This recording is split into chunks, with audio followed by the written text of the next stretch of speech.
Hello, room service. 323 ഒരു ചായ. Waiter, 1 towel please. Yes ma'am. Tea sir.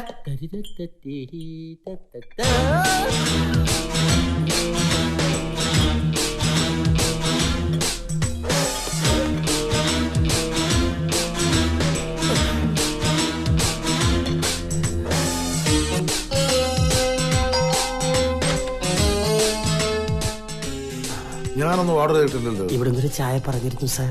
വൈഫായിരിക്കും, അവിടെ ആന്റിയുടെ റൂം വരെ പോയിരിക്കുക. ഓഹോ, വയ്ക്കോട്ടെ. എങ്കിൽ ഈ ചായ സാറ് കഴിക്കണം. എനിക്കിപ്പോ വേണ്ട. നല്ല ചായയാണ് സാർ. സാർ ഒരു VIP ഗസ്റ്റ് ആയതുകൊണ്ട് സ്പെഷ്യലായിട്ട് കൊണ്ടുവന്നാണ്. കുടിച്ചിട്ട് ഇഷ്ടപ്പെട്ടാൽ സാർ ഈ ചായ തന്നെ ഓർഡർ ചെയ്യും. ഓഹോ, എന്നാ നോക്കട്ടെ. ഷുഗർ? ഷുഗർ. Thank you. ചുമ്മാ ഒറ്റ വലിക്ക് കേട്ടണം. കുറച്ച് ചുമയുണ്ടാവും, പക്ഷെ വയറിന് നല്ലതാ. എന്ത് ചായയുടെ? അയ്യോ, കുറച്ച് മെഴുകി ഇറങ്ങി പോടാ.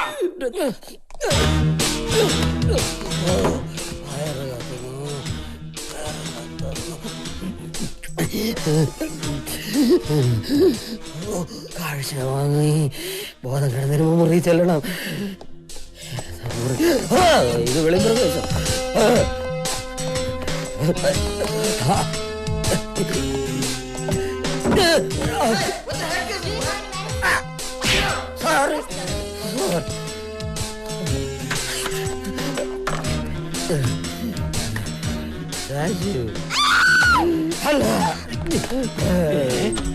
അയ്യോ, ഇത് ഭാഷേ. ഫോൺ തെറ്റിരിക്കാണില്ലേ? ഒരു പാർട്ടിക്ക് പോയതാ. വെറുതെ കിട്ടുമ്പോ കോരി മോന്തിയല്ലേ. ആട്ടെ, ഏതാ റൂം? എവിടെ? 333. ആ,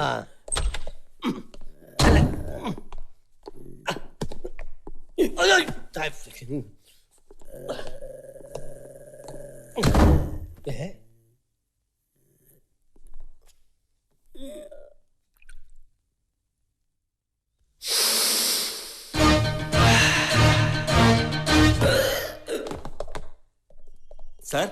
യെസ്. സാറെന്താ ഇവിടെ? ഞാനൊരു ഫാമിലി മാരേജ് അറ്റൻഡ് ചെയ്യാൻ വന്നതാണ്. എന്താ മിസ്റ്റർ ലംബോദരൻ ഇവിടെ? ഒരു ചെക്കേഴ്സുമായിട്ട് വന്നതാ. ആളിങ്ങോട്ടൊരു കല്യാണം കൂടാൻ പുറപ്പെട്ടെന്ന് കേട്ടു. ആരാ ആള്? ഒരു KT മാത്യു. ആളിതുവരെ എത്തിയിട്ടില്ല. KT മാത്യു? അതെ. ആര് പറഞ്ഞു അവൻ എത്തിയിട്ടില്ലാന്ന്? അവൻ ഇവിടെ തന്നെ ഉണ്ട്. ഇവിടെ ഉണ്ടോ? ആ. എവിടെ? റൂം ഞാൻ കണ്ടുപിടിച്ച് തരാം. പക്ഷെ കൊണ്ടുപോകുന്നതിന് മുമ്പ് അവനെ എന്റെ മുമ്പിലിട്ടൊന്ന് പെരുമാറണം. ഫെർണാണ്ടസ് പറഞ്ഞതാ. നമ്മൾ തമ്മിൽ പറഞ്ഞുറപ്പിച്ച തുക. ചെറുക്കന് കൊടുക്കാനുള്ള കാറിന്റെ കീ പള്ളിയിൽ കെട്ട് കഴിഞ്ഞാൽ ഉടനെ കൊടുക്കും. 2 പ്രാവശ്യമായിട്ട് എന്തൊക്കെയോ കൂടുതൽ ഓഫർ ചെയ്തിരുന്നു. ആ ടോമംഗൾ എന്റെ ഭാര്യയെ കയറി പിടിച്ചപ്പോ ഒരു 10ഉം പിന്നെ അങ്ങേരെ എന്റെ ചേട്ടത് അടിച്ചപ്പോ ഒരു 5ഉം. മാതച്ചന്റെ റൂം നമ്പർ എത്രയാ? 117. ഞാൻ മറന്നിട്ടില്ല. ഒന്നിങ്ങി വന്നേ. കാശ് കൊടുക്കാൻ വരട്ടെ. ആ മാതച്ചന്റെ പേരിൽ എന്തൊക്കെയോ കുറെ കേസുകളുണ്ടെന്നോ അറസ്റ്റ് ചെയ്യാൻ SI റൂമിലേക്ക് പോയിട്ടുണ്ടെന്നൊക്കെ പറയുന്നു. സത്യം അറിഞ്ഞിട്ട് മതി ബാക്കിയൊക്കെ. അതെ, ഞാൻ മാത്തച്ഛൻ മുകളിലോട്ട് പൊക്കോ, ഞാനിത് കൊടുത്തയച്ചേക്കാം. അതെന്താ അങ്ങനെ? അതെ, ഇതിനകത്ത് കുറച്ചേ ഉള്ളൂ. അലമാരിയുടെ കീ മോൾ എടുത്തോണ്ട് പോയി. ബാക്കി പണം അതിനകത്താ. അവള് വരുമ്പോ എല്ലാം കൂടെ ഒരുമിച്ച് തന്നേക്കാം. ഞാൻ മുറി തന്നെ ഉണ്ടാവും. അയ്യോ, മുറി തന്നെ ഉണ്ടാവണം. ഞാൻ ഇപ്പൊ വരും. ആളെ കിട്ടി, ആളെ കിട്ടി. 117 ചെക്കുള്ള ഇന്ന് അവന്റെ പള്ള ഞാൻ വിളിക്കും. ഈശോയേ, എവിടെ അവൻ? ആര്? നിന്റെ കെട്ടിയവൻ. അവൻ പോലീസിനെ പറ്റിക്കാന്ന് വിചാരിച്ചല്ലേ? എന്റെ കയ്യിൽ കിട്ടിയ ഇടിച്ച് കൂമ്പ് കലക്ക ഞാൻ. ആളിവിടെ ഇല്ല. അവൻ ഇവിടെ തന്നെ ഉണ്ടാവുമെന്ന് എനിക്കറിയാം. അയ്യോ, ഇല്ല. ഞാൻ നോക്കട്ടെ.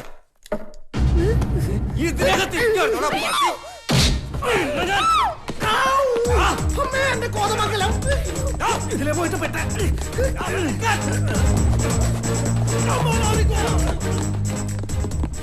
എങ്ങോട്ട് പോയവൻ?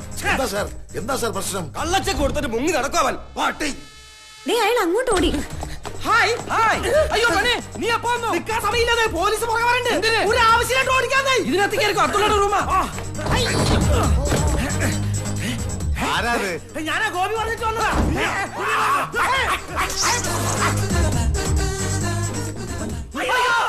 മണിയെ പോലെ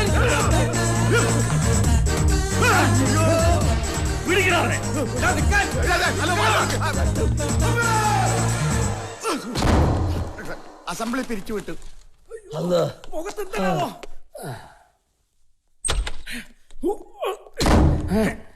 is that?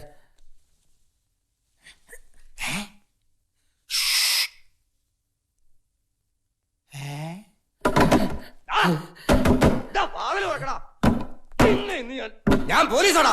മര്യാദക്ക് തുറക്കുന്നവനക്ക് നല്ലത്. കുറെ നാളാടാ നിന്നെ ഞാൻ തപ്പി നടക്കണം. മര്യാദയ്ക്ക് തുറക്കണം. തുറക്കണം. ഇല്ലെങ്കിൽ ഞാൻ ചവിട്ടി പൊളിക്കും. തുറക്കണം. ഞാൻ തുറക്കാൻ. ഞാൻ തുറക്കാൻ പറഞ്ഞു.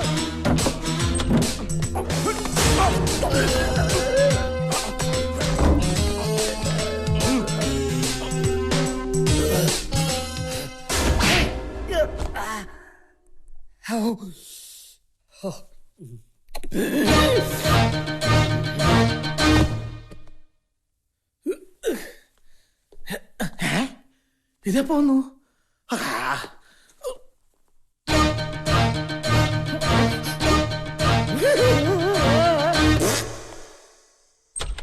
കർത്താവേ, എന്റെ വായിന്ന് വല്ലതും വീട് പോയിരുന്നെങ്കിൽ ആകെ നാണക്കേടായനെ. എന്നോട് ടോമങ്കിള പറഞ്ഞത് പോലീസ് മാത്തച്ഛനെ തപ്പിയെത്തിയെന്ന്. ഓ, ദ്രോഹിക്കാനായിട്ട് തന്നെ വന്ന് കയറിയിരിക്കുക നശൂലം.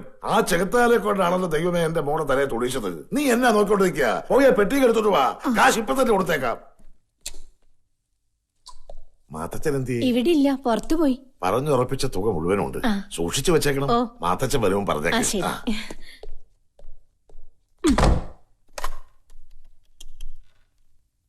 ഹലോ, പ്രിൻസ് അല്ലേ? കാശ് മുഴുവൻ എന്റെ കയ്യിൽ വന്നിട്ടുണ്ട്. നമുക്ക് ഇവിടുന്ന് വേഗം പോണം.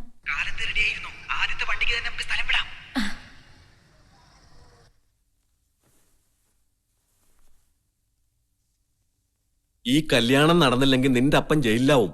പോലീസ് ഇവിടെ കറങ്ങി നടക്ക. അവൾ ഇവിടെ വന്നു മുതൽ ഇവൻ ഇവിടെ ഇരുന്ന് പിടയ്ക്ക. വീണ് ഇവിടെ ഉള്ളിടത്തോളം കാലം മനസ്സമാനായിട്ട് കെട്ട് അടക്കില്ല. എങ്ങനെയെങ്കിലും അവളെ ഇവിടെ പറഞ്ഞു വിട്ടേ പറ്റൂ. അവള് 104 നീ ഒരു കാര്യം ചെയ്, അവിടെ ചെന്ന് അവളുടെ മനസ്സിലിരിപ്പ് എന്താണെന്ന് അറിയേ. എങ്ങനെ സെറ്റിൽ ചെയ്യാനും നമ്മൾ റെഡിയാണെന്ന് പറ. 104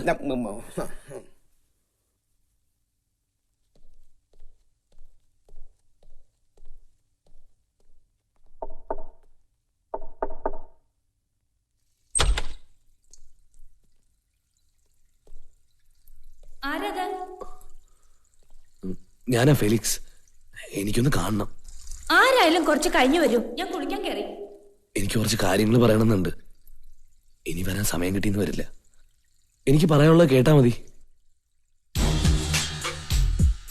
നിന്നെ കണ്ട ദിവസം മുതല് ഞാൻ ശരിക്കൊന്നും ഉറങ്ങിയിട്ടില്ല. നമ്മളമ്മ ഒരുപാട് കാലം അടുത്ത ബന്ധം ഉണ്ടായിരുന്നുള്ളതൊക്കെ ശരിയാ. നിന്നെ ഇപ്പോഴും എനിക്കിഷ്ടാ. പക്ഷെ എനിക്കിപ്പോ ഈ കല്യാണം കഴിച്ചേ പറ്റൂ. അതുകൊണ്ട് എനിക്ക് ഇത്തരക്കാരനാണ് നീ എന്ന് ഞാൻ അറിഞ്ഞില്ല.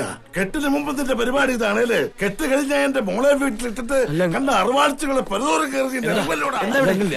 എന്താ എടോ തെണ്ടി തന്നേ, താനും കൂടെ കേട്ടോ തന്റെ മോന്റെ ലീലാവിലാസം. ഈ മുറി താമസിക്കുന്ന ആ പിഴച്ച പെണ്ണിനെ കണ്ടില്ലേല് തന്റെ മോൻ ഉറക്കം വരില്ലാന്ന്. കർത്താവിന്റെ കൃപ കൊണ്ടാണ് ഈ ചെത്ത് എനിക്ക് കൈയോടെ പിടിക്കാൻ കഴിഞ്ഞത്. ഞാൻ ഇനിയൊരു സത്യം പറയട്ടെ. എന്ത് സത്യം? എല്ലാം ഞാൻ എന്റെ ഈ കണ്ണുകൊണ്ട് കണ്ടതാ. ഇത് ഇന്നലെയും തുടങ്ങിയ ബന്ധമല്ല, ഇത് മറ്റത് ആ പ്രേമം. ഇവിടെ വായിച്ചോ? ഓഹോ, അപ്പൊ താനും കൂടെ അറിഞ്ഞുകൊണ്ടായിരുന്നു ഈ കേസ് കെട്ടുമായിട്ടുള്ള ഇവന്റെ ഇടപാടുകളൊക്കെ. കുറച്ച് കാശ് കൊടുത്താ എളുപ്പം അതൊന്ന് ഡീൽ ചെയ്യാൻ വന്നതേ. നാണമില്ലേടോ ചെത്തെ ഇങ്ങനത്തെ പെണ്ണുങ്ങളുമായിട്ട് തന്റെ മോന് ബന്ധപ്പെട്ടെന്ന് പറയാൻ? ഇവിടെ നടന്നത് എന്തൊക്കെയാണെന്ന് തനിക്ക് അച്ചായ കാര്യം അറിയാതെ വെറുതെ കിടന്ന് തുള്ളരുത്. ഇവള് അച്ചായം പറയുന്ന പോലെ അത്ര മോശക്കാരിയൊന്നുമല്ല. ഇവള് വലിയ കുടുംബത്തിലുള്ളതാ. ഇവളുടെ അച്ഛൻ വലിയ മറ്റതാ, ഊത്ത് വിദ്വാൻ. അതെനിക്ക് മനസ്സിലായി. ഇവരുടെ മോന്ത കണ്ട അറിയാം ഇവിടെ തന്ത ഊത്തുവാണെന്ന്. അങ്ങനത്തെ ഊത്തല്ലടോ. കച്ചേരിക്കൊക്കെ അങ്ങനെ നീളത്തിൽ ഓട്ടിട്ടിട്ട് ഹാർമോണിയത്തിൽ ഓട്ടില്ല, അതല്ല. എന്താ അതിന്റെ പേര്? തബല. തബലയല്ല, ഇപ്പൊ പേര് കുന്തായാലും എനിക്കൊന്നുമില്ല. അതെന്താ തനിക്ക് കുന്തല്ലാണ്ടായെന്ന്? പപ്പാ, ഇവരെനിക്കറിയില്ല. ഇനിയിപ്പൊ നീ അവളെ അറിയില്ല എന്ന് പറഞ്ഞാലും ആരും വിശ്വസിക്കില്ല. എല്ലാം പുറത്തായില്ലേ? കുറച്ച് കാശ് കൊടുത്ത് പറഞ്ഞയക്ക്. അയ്യോ, നിങ്ങൾ എന്തിനാ കുന്തം വീഴ പോലെ നിൽക്കണേ? ഇവിടുത്തെ കാര്യങ്ങളൊക്കെ ഞങ്ങൾ ആണുങ്ങൾ നോക്കിയോളാം. നിങ്ങൾ റൂമിലേക്ക് വെക്കോ. ആരും പോണില്ല, എല്ലാരും അറിയട്ടെ. അല്ല എനിക്ക് സത്യമായിട്ട് എനിക്ക് അവരെ അറിയില്ല. മതി തന്തേ മോനുമായിട്ടുള്ള കളി. രണ്ടുപേർക്ക് ഒരുമിച്ച് ഈ ബാങ്കിലാണ് അക്കൗണ്ട് അല്ലേ? പറയരുത്.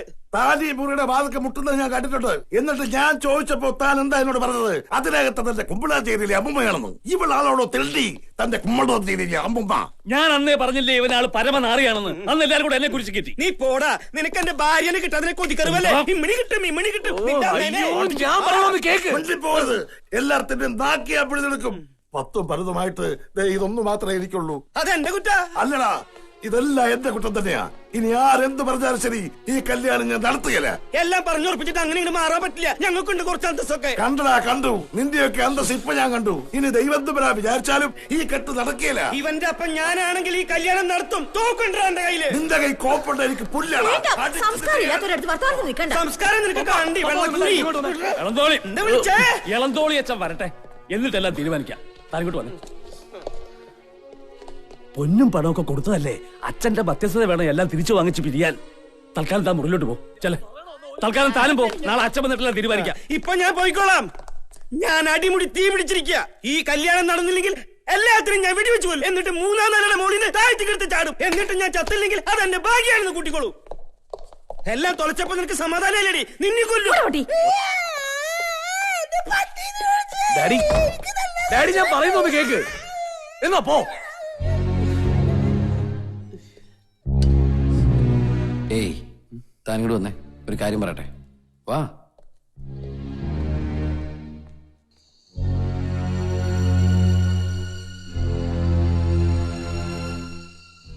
തന്നെ കിട്ടാനുള്ള തലയിലെടുത്ത് വീണയ്ക്ക. അതുകൊണ്ടാ കാര്യങ്ങൾ ഇങ്ങനെയൊക്കെ തീർന്നത്. താനുള്ള ആരാ? ബന്ധുക്കളെന്ന് കൂട്ടിയാൽ മതി. ഒരേ കുടുംബത്തിൽ തന്നെയാ. അതുകൊണ്ടല്ലേ ഈ കാര്യം സംസാരിക്കാനായിട്ട് ഞാൻ തന്നെ വന്നത്. കുടുംബത്തിലൊരു കുട്ടിക്ക് ഗതികേട് വന്നാ കൈവിടാൻ പറ്റില്ലല്ലോ. ഞങ്ങൾ അമ്മ ഇഷ്ടമായിരുന്നു എന്ന് പറയുന്നതൊക്കെ ശരിയാ. പക്ഷെ അവളും പറഞ്ഞിരുന്നു അച്ഛൻ സമ്മതിക്കും, കല്യാണം നടത്തരുന്നൊക്കെ. അവസാനം കൈയും വീശി വീട്ടിൽ നിന്ന് ഇറങ്ങി വന്നിട്ട് കെട്ടിക്കോന്ന് പറഞ്ഞാ കെട്ടിയിട്ട് ഞാൻ അവളും കൂടി വഴി ഇറങ്ങി തണ്ടോ? തന്നെ കെട്ടിയ ഉള്ളതുകൊണ്ട് എങ്ങനെ ജീവിക്കാൻ അവൾ തയ്യാറാ? അത്രയ്ക്ക് ഇഷ്ടാ തന്നെ. അങ്ങനൊന്നും ജീവിതം തുടങ്ങി ഇക്കാലത്ത് ആരും തയ്യാറാവില്ല. ഞാൻ കെട്ടിക്കോളാം, പക്ഷെ 10-30 ലക്ഷം രൂപ അത് എന്റെ അപ്പ അതിന് സമ്മതിക്കില്ല. പപ്പയെ ഉറപ്പിച്ചുകൊണ്ട് ഒരു കാര്യം ഞാൻ ചെയ്തുമില്ല. അത്രയും കിട്ടിയ സമ്മതിക്കോ? എവിടെ നിന്ന് കിട്ടാൻ? 30 ലക്ഷം അല്ലേ? ഞാൻ തരാം. എവിടെ നിന്ന്? കുറച്ച് കാശിന്റെ പേരില് ആ കുട്ടി കഷ്ടപ്പെടുന്ന കാണാൻ ആ വീട്ടുകാരെ ആഗ്രഹിക്കും തോന്നണില്ല. ആ കാശ് വാങ്ങിച്ചു തരാം. എങ്കിൽ ഞാൻ അപ്പനപ്പുറം സമ്മതിപ്പിക്കുക. താൻ വീണയായിട്ട് കണ്ട് പരിഭവങ്ങളൊക്കെ പറഞ്ഞു തീർക്ക്. കല്യാണത്തിന് മുമ്പ് കാശ് തരുന്ന കാര്യം ഞാൻ ഏറ്റു.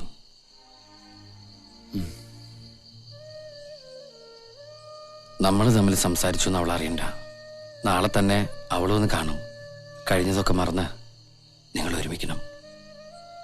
എനിക്കിപ്പോഴും അവളെ ഇഷ്ടമൊക്കെ തന്നെ. കാശിന്റെ കാര്യം ശരിയായ പിന്നൊന്നും ആലോചിക്കില്ല.